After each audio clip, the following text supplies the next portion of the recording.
सत्ता में अब बात करते हैं इजराइल के युद्ध वाले 3 संकट की, जिसका सामना वो पिछले कुछ घंटों से लगातार कर रहा है। वैसे तो इजराइल की भौगोलिक स्थिति ही कुछ ऐसी है कि वो हमेशा कई फ्रंट से घिरा रहता है, लेकिन नसरल्ला के खात्मे के बाद से अचानक नेतन्याहू आर्मी की चुनौतियां रॉकेट की रफ्तार से बढ़ चुकी हैं, जिसका प्रमाण है ये वीडियो जो सीधे युद्ध क्षेत्र से आए हैं। TV9 भारतवर्ष के संवाददाता सुमित चौधरी और कैमरा पर्सन निशांत कुमार इस वक्त उन क्षेत्रों में मौजूद हैं जहां हर गली में, हर घर में, हर पल बॉम्ब, मिसाइल, रॉकेट, टैंक और गोली वाली दहशत है। सत्ता में आज आपको युद्ध क्षेत्र से आई कई तस्वीरें दिखाएंगे और ये भी बताएंगे कि कैसे इजराइल और ईरान के बीच युद्ध का और भी विस्तार हो रहा है। पहले बात करते हैं इजराइल के 3 फ्रंट वाली मुश्किलों की, जिसमें युद्ध वाली आग है और महायुद्ध वाली चिंगारियां भी हैं। पहला फ्रंट है लेबनान। ये वही देश है जिसे हिजबुल्लाह का गढ़ माना जाता है। इजराइल की सेना हिजबुल्लाह का संपूर्ण सफाया करने का प्रण ले चुकी है। ऐसे में पिछले कई दिनों से दक्षिणी लेबनान में इजराइल के सैनिक, इजराइल के टैंक, इजराइल के घातक कमांडो तबाही मचा रहे हैं। सेना 2 किलोमीटर अंदर तक घुस चुकी है और कैसे चुन चुनकर हिजबुल्लाह के ठिकानों को खत्म किया जा रहा है, आपको वो हम आगे बताएंगे। दूसरा फ्रंट है सीरिया। सीरिया की राजधानी दमिश्क में इजराइल की सेना ने हवाई हमले किए हैं। इसकी पूरी कहानी भी बताएंगे और नए वीडियो सबूत भी आपको दिखाएंगे। इजराइल के लिए तीसरा और सबसे चुनौतीपूर्ण फ्रंट है ईरान।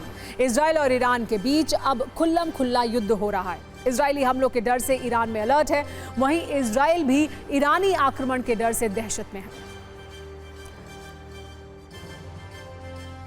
आज की तारीख में सबसे बड़ी लड़ाई लेबनान में लड़ी जा रही है, जहां एक तरफ इजराइल के सैनिक और भारी भरकम टैंक हैं और दूसरी तरफ हिजबुल्लाह की मिसाइल शक्ति है। 30 सितंबर से दक्षिणी लेबनान में इजराइल का ग्राउंड ऑपरेशन आज भी जारी है।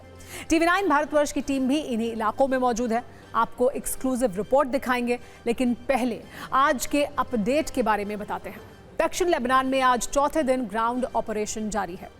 इजराइल की सेना 2 किलोमीटर अंदर तक घुस चुकी है, ऐसा दावा इजरायली मिलिट्री की ओर से किया गया है। आपको बता दें कि दक्षिण लेबनान के मरून अल रस गांव तक IDF पहुंच चुकी है, जबकि इस दावे से अलग हिजबुल्लाह का कहना है कि IDF सिर्फ 400 मीटर अंदर आई है, उसके बाद इजराइल के सैनिक लौट चुके हैं। जमीनी युद्ध के दौरान यारून में इजरायली टैंक पर मिसाइल से हमले किए गए हैं। हमले में IDF के 2 कैप्टन समेत 8 इजरायली सैनिकों की भी मौत हो गई है। इजरायली टैंक पर हिजबुल्लाह का मिसाइल से अटैक किया गया है। सबूत के तौर पर कुछ वीडियो भी आपको हम दिखाने जा रहे हैं। वैसे जो लेटेस्ट रिपोर्ट्स आ रही हैं, उनके मुताबिक कई इलाकों में हिजबुल्लाह के लड़ाके इजराइल पर भारी पड़ रहे हैं। कहीं टैंक तबाह कर दिए गए हैं, कहीं सैनिकों को किडनैप किया गया है, तो कहीं मिसाइल अटैक से इजरायली कैंप को दहला दिया गया है। इन चुनौतियों से निपटना इजराइल के लिए आसान नहीं होगा। इसकी मुख्य वजहें कई हैं। कहा जा रहा है कि इजराइल के सैनिक थके हैं। दरअसल 2006 के बाद से इजराइल के सैनिकों ने जमीन पर कोई लंबा युद्ध नहीं लड़ा। ऐसे में दावा किया जा रहा है कि इजराइल जिस शक्ति के लिए जाना जाता है, उसके हिसाब से इस वक्त लेबनान में प्रहार नहीं कर रहा है।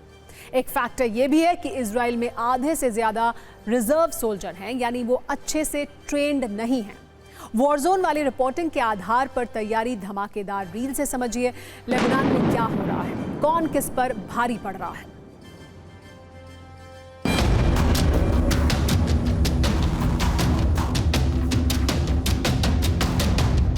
हम इस समय दहिया के इलाके में हैं और अगर आप देखें नसरल्ला की फ़ोटो आप देखेंगे, हज़रत नसरल्ला की तस्वीरें यहाँ पर लगा रखी हैं। हर घर पर आपको ऐसी तस्वीरें नज़र आ जाएंगी। और ख़ास बात ये कि अभी यहाँ पर जो अटैक किए गए थे, कहा यह जा रहा है कि ये एक बड़ा कमांड कंट्रोल सेंटर था दहिया के अंदर। दहिया वही इलाका है जिसे इलाका माना जाता है हिजबुल्लाह का, जहाँ पर लगातार हिजबुल्लाह ऑपरेट करता है, जहाँ के हर घर के अंदर इनके कमांड एंड कंट्रोल सेंटर। और यही आप देखें, इन घरों को अटैक किया गया है। ऐसा लगता है कि जैसे यहाँ पर कोई सर्विलेंस का काम होता था। अगर आप देखें, बड़े बड़े आपको यहाँ पर कैमराज, आपको केबल्स और आपको दूसरी चीज़ें मिल जाएंगी।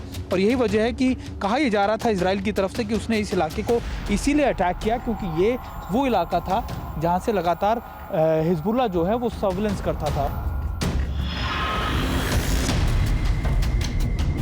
ये वो इलाके हैं जहाँ को जिस बिल्डिंग को अभी अटैक किया गया है। और देखिए किस तरीके के सिचुएशन यहाँ पर मौजूद है और इस बिल्डिंग को किस तरीके से टारगेट किया। कहा यह जा रहा है कि जो नया लीडर जो था हिजबुल्लाह का, नईम कासिम, वो इस बिल्डिंग में था। उसी के बाद इस अटैक को इनिशिएट किया गया और हालांकि उसके मारे जाने को लेकर कहा गया कि वो नहीं मारा गया, वो यहाँ से पहले ही निकल चुका था। लेकिन ये ज़रूर है कि इजराइल के जो एजेंसीज़ हैं, जो लगातार IDF है, वो लगातार हर उस जगह को टारगेट कर रही है, हर उस जगह को अटैक कर रही है जहां पर इस तरीके की आशंका या फिर इन्फॉर्मेशन मिलती है कि यहां पर हिजबुल्लाह के होने की या उसके किसी बड़े कमांडर के होने की आशंका है।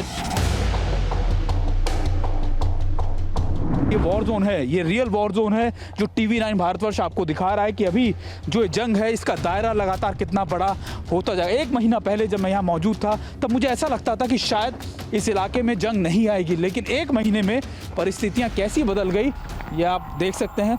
अभी भी आपको इस बिल्डिंग पे से धुआं आता हुआ, आग लगी हुई नज़र आ जाएगी। आपको नज़र आएगा कि एयर स्ट्राइक्स के नज़ारे आपको, ये सारी बिल्डिंगें खाली कर दी गई हैं। सारी की सारी बिल्डिंग मेरे चारों तरफ आप जो देख रहे हैं, सिर्फ इन बिल्डिंगों में अब लोग इसे खाली कर चुके हैं, खंडर हो चुके हैं, यहाँ से ज़्यादातर लोग जा चुके हैं। अभी ये आलम है ख़ास तौर पर इन इमारतों का।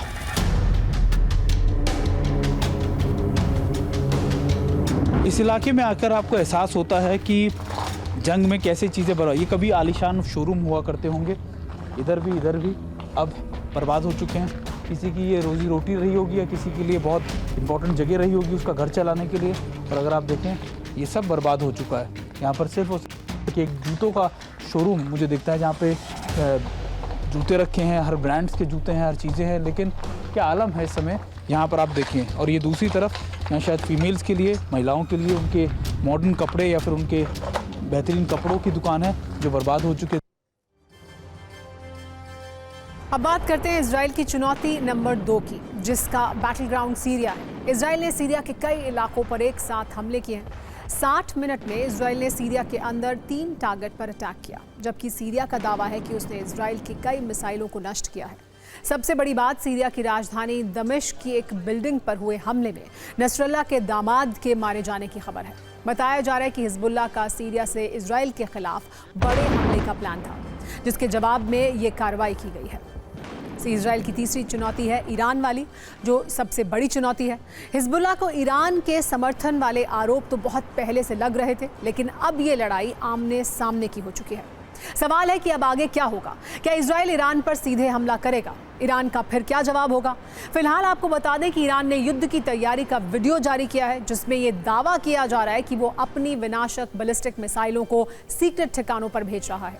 कहा जा रहा है कि ईरान ने फतह मिसाइल को रेडी टू अटैक मोड में रखा है। मतलब साफ है, ईरान ने इजराइल से कह दिया है कि घाव करेंगे गंभीर। दूसरा मतलब यह है कि ईरान को भी इजराइल के हमले का डर है। इसे आप ऐसे भी समझ सकते हैं कि ईरानी राष्ट्रपति की सुरक्षा बढ़ाई गई है। ईरानी राष्ट्रपति मसूद पेजेश्कियान की फ्लाइट एस्कॉर्ट की गई है। कतर जाते वक्त 3 F-14 फाइटर जेट ने सुरक्षा दी थी। इजरायली हमले को लेकर ईरान अलर्ट मोड में है। अब आपको ईरान की वो हिट लिस्ट भी दिखाते हैं जिसमें इजराइल के टॉप नेता और टॉप कमांडर के नाम हैं। ईरान का दावा है कि वो इन्हें मिटा कर रहेगा।